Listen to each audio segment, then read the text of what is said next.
सो अभी तक हमने देखा कि एक स्टूडेंट जो कि हैना के साथ बदतमीजी करने ही वाला था कि तभी जिन वहां आया जो कि बुरी तरह उस लड़के का हाथ मोड़ देता है, ये बोलकर कि हैना सिर्फ तुम लोगों के नेम्स ही तो चेक कर रही थी। वो लड़का गुस्से में आ गया जिन को मारने के लिए, तो तब जिन ने भी फाइट पोजीशन ले ली। फिर बस होना क्या था, वो बहुत अच्छे से इन तीनों बैड बॉयज को सबक सिखाता है एंड नॉन स्टॉप इनके नाम पूछ रहा था जो कि ये बता ही नहीं रहे थे कि तभी हैना का स्टूडेंट चोयुल वहां आया जो कि बताने लगा कि मुझे इनके नेम्स पता है, और फिर उसने इन तीनों के नाम बता दिए। जिनने उन बॉयज को जाने दिया क्योंकि अब उसका काम इन बॉयज के स्कूल में कंप्लेंट करना है। तो तब वो सभी चोयुल को घूरते हुए वहां से गए, पर अब क्योंकि यहाँ हैना बहुत ही ज्यादा डर चुकी थी, इसलिए चोयुल ने पूछा कि मैम क्या आप ठीक हो। तो वही जिन भी हैना की फिक्र करने लगा, ये बोलकर कि आजकल बच्चे बड़ों की रिस्पेक्ट करना भूल चुके हैं। तो तब वो बस जिन को थैंक्स कर चुपचाप वहां से जाने लगी, जिसको जाता देख जिनको उसकी और ज्यादा फिक्र होती है क्योंकि वो समझ चुका है कि हैना इस टाइम बहुत बुरी तरह डर चुकी है। अब जब हैना स्टाफ रूम आई तो तब बाकी सबने भी उसका सैड मूड नोटिस किया, इसलिए पूछने लगे कि क्या कुछ हुआ है। जिन्हें वो बस ये बताती है कि नहीं मैं बस थोड़ी टायर्ड हूँ। और फिर जब कैंटीन में थी तो तब भी उसका मूड ऑफ ही था। जिन वॉल्यूम के लिए केक लेने जाने लगा तो तब सोजी ने रिक्वेस्ट की कि प्लीज़ मेरे लिए भी ले लेना, और फिर हैना से भी केक के लिए पूछती है बट हैना मना कर देती है। तो तब जिन को हैना की और ज़्यादा फिक्र होने लगी, इसलिए जब हैना वापस स्टाफ रूम आई तो तब केक उसे अपनी डेस्क पर रखा दिखा जो कि जिन ने रखा है, बट ये बात उसे अभी पता नहीं, बल्कि वो यहाँ काफ़ी ज़्यादा खुश होने लगी और फिर एंजॉय करते हुए उस केक को खाती है। तो तब हैना को खुश देख फाइनली जिन भी खुश हुआ, जिसके बाद अब हैना ने अपनी क्लास को पढ़ाया, बट आफ्टर क्लास बहुत ही ज़्यादा टायर्ड हो गई, इसलिए जब बैठे बैठे सोने ही वाली थी कि तभी जिन उसको बचा लेता है गिरने से, और फिर ये दोनों बैठकर बातें करने लगे। हैना ने बताया कि मैंने बिल्कुल एक्सपेक्ट नहीं किया था कि बच्चे मुझसे डरेंगे ही नहीं, इसलिए शायद मैं एक बहुत ही अजीब टीचर हूँ जो बच्चे ही हैंडल नहीं कर पाती। तो तब जिन समझाता है कि इसमें तुम्हारी कोई गलती नहीं, वो बच्चे ही कुछ ज़्यादा बदतमीज थे, और फिर हैना की मिसअंडरस्टैंडिंग्स को दूर करने की कोशिश करता है कि वो कभी भी जानबूझकर हैना को छोड़कर नहीं भागता था, बल्कि बात कुछ और थी। और फिर तभी एक फ्लैशबैक याद करने लगा कि जब वो स्कूल में था तो तब बच्चे उसको कितनी बुरी तरह मारा करते थे, यानी बुली किया करते थे, साथ ही उस पर अपना डॉग तक छोड़ देते थे।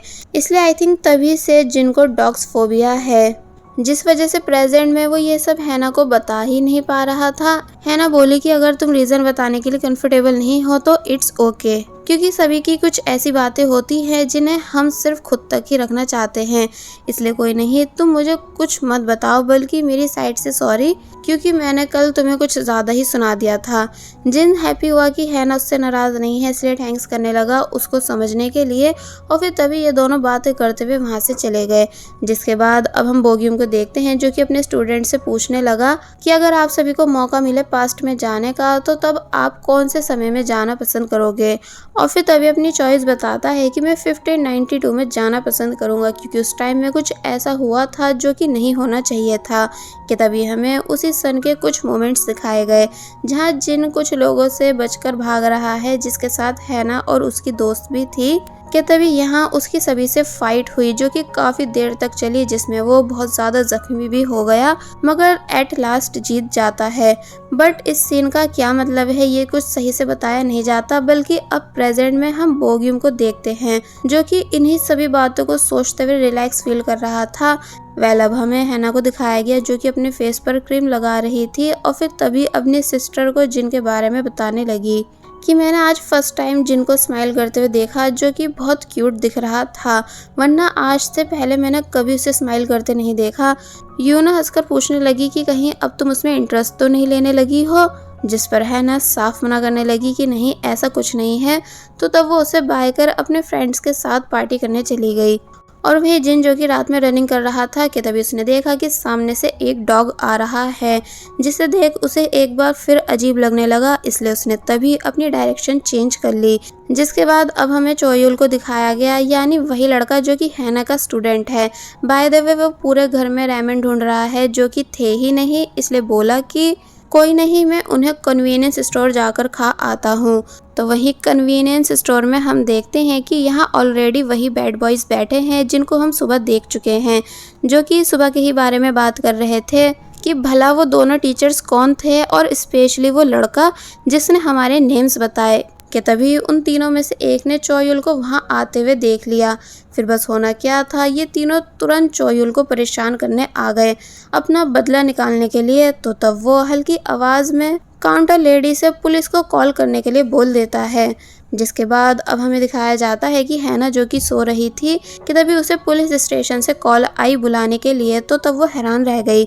जिसके बाद अब हमें पुलिस स्टेशन सीन दिखाया गया जहां उसी बैड बॉय की मदर आई हुई थी एंड चोयुल पर जोर जोर से चिल्लाने लगी, ये बोल बोल कर कि आखिर तेरी हिम्मत हुई कैसे मेरे बेटे को मारने की। चोयुल ने बताया कि मैंने तो इसे हाथ तक नहीं लगाया, बल्कि मैं तो सिर्फ अपना बचाव कर रहा था। तो तब वो लेडी उसे और ज्यादा सुनाने लगी कि लगता है कि तेरी किसी ने सही से परवरिश नहीं की, जो तू इतना ज्यादा बदतमीज है एंड अभी तक तेरे पेरेंट्स यहाँ आए क्यों नहीं, क्या तू अनाथ है। चोयुल बोला कि हाँ हूँ। कि तभी हैना वहाँ आ गई जो कि सब बातें सुन चुकी थी, इसलिए चिल्लाकर उस लेडी से कहने लगी कि आपको कोई हक नहीं मेरे स्टूडेंट चोयुल से ऐसे बात करने का, वरना मैं आपको सबक सिखा दूंगी। तो तब चोयुल हैना को देख बहुत ही ज्यादा खुश होने लगा। जिसके बाद अब हम देखते हैं कि ये लेडी बाज आ ही नहीं रही थी लड़ने से, इसलिए हैना ने पूछा कि आप चाह क्या रही हो, कि मैं भी आपके बेटे की रिपोर्ट करूं, क्योंकि सुबह इसने मेरे साथ बदतमीजी की थी सिर्फ इसको सिगरेट पीने से रोकने पर। तो तब वो शौक रह गई कि नहीं, मेरा बेटा सिगरेट नहीं पी सकता। तो तब हैना ने उस लड़की की पॉकेट से सिगरेट बॉक्स निकाल कर दिखाया। तो ये देख वो हैरान रह गई। हैना बताती है कि अगर आप मेरे स्टूडेंट पर केस करोगी तो फिर मुझे भी आपके बेटे पर केस करना पड़ेगा, इसलिए भलाई इसी में है कि हम इस मैटर को यहीं खत्म कर दें। तो तब वो मान गई, लेकिन बाहर आकर अपने बेटे को मारने लगी। और वहीं अब चोयुल ने भी बाहर आकर हैना को थैंक्स किया। हैना ने पूछा कि वैसे तुमने झूठ क्यों बोला कि तुम्हारे पेरेंट्स नहीं हैं। तो तब वो बताता है इसलिए क्योंकि मेरे पेरेंट्स ऑस्ट्रेलिया में रहते हैं एंड मैं यहाँ अपने एक रिलेटिव के साथ, जिनको अगर मैं इस बारे में बताता तो वो कुछ ज्यादा ही गुस्सा करने लगते, मुझ पर नहीं उस बुली बॉय पर। और फिर अब यहाँ चोयुल ने जब जैसी टाइम बताया कि 12 बजने ही वाले हैं, तो तब वो बुरी तरह शॉक रह गई, क्योंकि ठीक 12 पर वो डॉग बन जाएगी। इसलिए चोयुल को बाय कर जाने लगी, ये कहकर कि तुम खुद से टैक्सी करके चले जाना, मैं तुम्हें घर तक नहीं छोड़ पाऊंगी। एक्चुअली वो ऐसा इसलिए कर रही है ताकि अब कोई शांत जगह ढूंढ कर डॉग में चेंज हो सके। पर जब जैसे उसने अपनी सिस्टर को कॉल की यहाँ बुलाने के लिए, कि तभी चोयुल वहाँ आ गया, जिस वजह से हैना का मोबाइल डायरेक्ट डिच में जा गिरा। चोयुल सॉरी करता है एंड मोबाइल निकालने को बोलने लगा, बट हैना कहती है कि कोई नहीं, वैसे भी मैं मोबाइल चेंज करने वाली थी और अब मेरे पीछे मत आना। जिसके बाद अब जैसी फाइनली हैना को एक परफेक्ट जगह मिली डॉग बनने के लिए जहाँ कोई भी नहीं है, कि तभी चोयुल वहाँ भी आ गया, ये बताते हुए कि देखो मैम, मैंने आपका मोबाइल निकाल लिया। तो तब हैना और ज़्यादा शॉक रह गई कि तुम मेरा पीछा क्यों कर रहे हो, जबकि मैंने बोला था ना कि मेरे पीछे मत आना। बट अब क्योंकि ठीक 12 बज चुके थे, इसलिए हैना तभी चोयुल के सामने डॉग में चेंज हो गई। चोयुल ये सब देख बहुत बुरी तरह शॉक रह गया, इसलिए तभी नीचे गिर गया। और अब जैसे ही हैना कपड़ों के अंदर से बाहर निकली, तो तब वो काफी जोर से चिल्लाने लगा, इतनी जोर से कि सदमे में वहीं बेहोश हो गया। हैना परेशान हुई कि कहीं ये मर तो नहीं गया, इसलिए उसको उठाने की बहुत कोशिश करती है। और फिर अब जैसे ही चोयुल को फाइनली होश आया, तो तब वो वहां से भागने लगी, जिसके पीछे पीछे चोयुल भी गया और फिर फाइनली हैना को पकड़ लेता है, ये बोलते हुए कि मिस हैना, क्या सच में ये आप ही हो या ये सब सिर्फ मेरा एक वहम है। लेकिन जब जैसे वो वापस उसी जगह आया जहां हैना के कपड़े पड़े थे, तो तब सरप्राइज रह गया कि इसका मतलब ये कोई मिसअंडरस्टैंडिंग नहीं, बल्कि ये डॉग मिस हैना ही है। ओह नो, अब मैं क्या करूं, कहाँ जाऊं, पुलिस स्टेशन, हॉस्पिटल या फिर research lab. But at last चोयुल हैना को अपने साथ अपने घर ले जाने लगा, जहाँ ड्राइवर अंकल हैरान थे कि इस डॉग में कितने मैनर्स हैं, यानी देखो तो ये कितना शांत बैठा है। बट हैना परेशान हुई थी क्योंकि उसका आज राज चोयुल के सामने खुल जो गया। वेल अब ये दोनों घर आए जहाँ चोयुल समझ ही नहीं पाया कि मैं मिस हैना को खाने के लिए क्या दूं, क्योंकि वो मेरी गेस्ट जो हैं, बट शायद डॉग्स टी नहीं पीते होंगे, इसलिए उसने सिर्फ पानी लाकर हैना को दिया, जो कि हैना पीने लगी। फिर चोयुल कहता है कि वैसे आपकी फैमिली को आपकी फिक्र हो रही होगी, बट मैं आपका मोबाइल अनलॉक कैसे करूँ उन्हें इस बारे में बताने के लिए। तो तब हैना ने खुद से मोबाइल के पैटर्न को अनलॉक कर दिया। तो ये देख चोयुल और ज्यादा सरप्राइज रह गया कि इसका मतलब मिस हैना ये आप ही हो।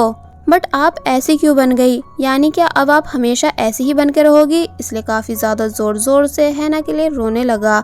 और वहीं दूसरी तरफ यूना ड्रंक थी, इसलिए नोटिस नहीं कर पाई हैना की मिस कॉल को कि तभी एक बार फिर उसे हैना की साइड से कॉल आने लगी जो कि चोयुल कर रहा है। बट जब जैसे ही फोन टाई ने उठाया तो तब किसी आदमी की आवाज सुन चोयुल ने फोन कट कर डाला, ये कहते हुए कि मुझे लगा ये मिस हैना की सिस्टर का नंबर है।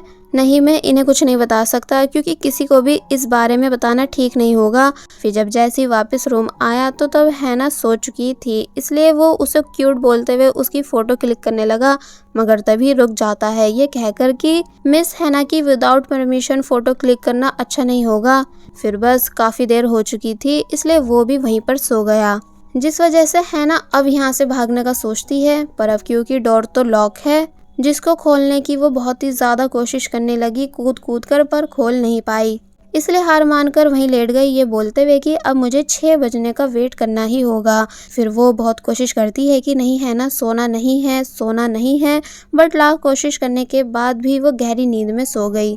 जिसके बाद अब नेक्स्ट सीन में हम सुबह का सीन देखते हैं जहां हैना वापस से अपने रूप में आ रही है, यानी अब वो वापस से इंसान बन चुकी है कि तभी उसे बाहर से चोयुल के रिलेटिव की आवाजें आई जो कि इसी तरफ आ रहा है। इसलिए हैना ने जल्दी जल्दी से अपने कपड़े उठाए पहनने के लिए, ताकि कोई उसे ऐसी हालत में नहीं देख सके। और फिर अब जैसे फाइनली उस रिलेटिव ने डोर अनलॉक किया तो तब रिवील हुआ कि चोयुल का रिलेटिव और कोई नहीं बल्कि जिन है, जो बुरी तरह सरप्राइज रह गया चोयुल के रूम में सुबह सुबह हैना को देखकर। इसलिए हैरानी से पूछने लगा कि मिस हैना आप यहाँ कैसे।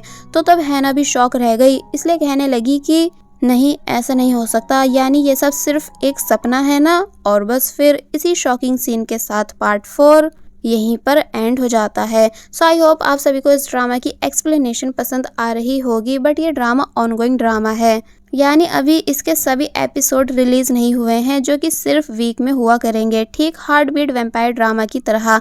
इसलिए आप सभी को वेट करना पड़ेगा।